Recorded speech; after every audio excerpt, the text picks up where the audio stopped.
తెలంగాణ మంత్రివర్గ విస్తరణ విషయంలో ముఖ్యమంత్రి రేవంత్ రెడ్డి అసంతృప్తితో ఉన్నారు. ఒక్క మంత్రివర్గ విస్తరణ విషయంలోనే కాదు, ఆయన అసంతృప్తికి ఇంకా చాలా కారణాలున్నాయి. అయితే రోజు రోజుకు అధిష్టానంతో పెరుగుతున్న దూరం విషయంలో, మరీ ముఖ్యంగా కాంగ్రెస్ పార్టీ అగ్రనేత రాహుల్ గాంధీతో పెరుగుతున్న దూరం విషయంలో ఆయన కొంత మదన పడుతున్నట్టు తెలుస్తోంది.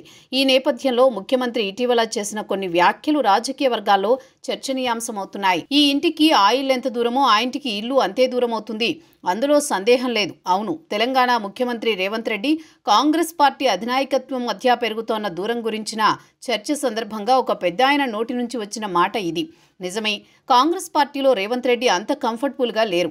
ఇంకా స్పష్టంగా చెప్పాలంటే కష్ట నష్టాలను తట్టుకుని తెచ్చుకున్న ముఖ్యమంత్రి కుర్చీలో కంఫర్టబుల్గా కూర్చోలేకపోతున్నారు.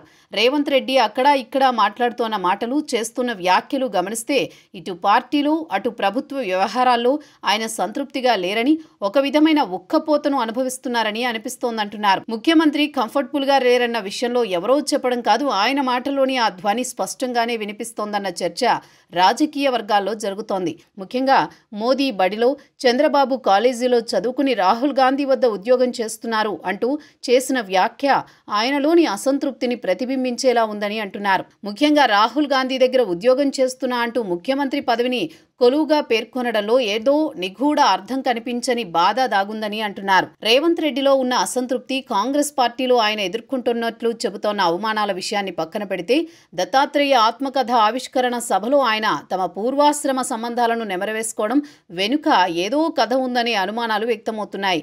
నిజానికి రేవంత్ రెడ్డి బీజేపీ వేదిక మీద ప్రసంగించడం, ఆ వేదిక మీద నుంచే బీజేపీ ఆర్ఎస్ఎస్లతో తనకున్న పూర్వ అనుబంధాన్ని గుర్తు చేసుకోవడం, అలాగే దత్తాత్రేయ మొదలు కిషన్ రెడ్డి వరకు అనేక మంది బీజేపీ నాయకులతో తనకున్న సన్నిహిత పరిచయం గురించి బహిరంగ వేదిక నుంచే ప్రస్తావించడం ఇదే మొదటిసారి కాదు. గతంలో బీజేపీ సీనియర్ నాయకుడు, మహారాష్ట్ర మాజీ గవర్నర్ సిహెచ్ విద్యాసాగర్ రావు ఆత్మకథ ఆవిష్కరణ సభలోనూ రేవంత్ రెడ్డి బీజేపీ నాయకులతోనే కాదు, సంఘ్ పెద్దలతో సంబంధ బాంధవ్యాలను గుర్తు చేసుకున్నారు. అంతకుముందు ప్రధాని మోదీని ఆయన సమక్షంలోనే బడే భాయ్ అని సంబోధించారు. అయితే అప్పటికీ ఇప్పటికీ ముఖ్యమంత్రి వ్యాఖ్యల్లో కొంత తేడా ఉందని, అప్పట్లో రాహుల్ ప్రస్తావన చేయని రేవంత్ ఈసారి తాను రాహుల్ గాంధీ వద్ద కొలువు చేస్తున్నానని అన్నారు. అంటే తనకు స్వయం నిర్ణయాధికారం లేదని చెప్పకనే చెప్పారు. అలాగే కేంద్ర మంత్రి, బీజేపీ రాష్ట్ర అధ్యక్షుడు కిషన్ రెడ్డి తాను కలిస్తే రాష్ట్రం వేగంగా అభివృద్ధి చెందుతుందని అన్నారు. ఇప్పుడు ఈ వ్యాఖ్యలే రాజకీయ వర్గాల్లో చర్చనీయాంశంగా అయ్యాయి. ముఖ్యంగా బీజేపీ నేతలు, ఎన్డీఏ కూటమిలోని భాగస్వామ్య పక్షాల నాయకులు పాల్గొన్న సభలో కాంగ్రెస్ ముఖ్యమంత్రి పాల్గొనడమే విశేషమంటే, రేవంత్ రెడ్డి ఇంకో అడుగు ముందుకేసి చేసిన వ్యాఖ్యలు అనుమానాస్పదంగా ఉన్నాయని అంటున్నారు.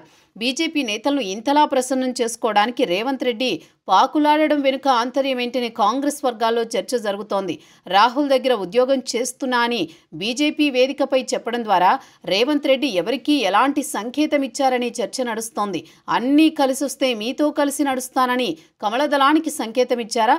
ఉద్యోగ భద్రత, ఉద్యోగ సంతృప్తి లేకపోతే రాహుల్ దగ్గర చేస్తోన్న ఉద్యోగం వదిలేస్తాననే సంకేతం కాంగ్రెస్ పెద్దలకు ఇచ్చారా అనే చర్చ రాజకీయ వర్గాల్లో జరుగుతోంది. అయితే ఈ చర్చకు ముగింపు మాత్రం ఇప్పట్లో ఉండదని అంటున్నారు.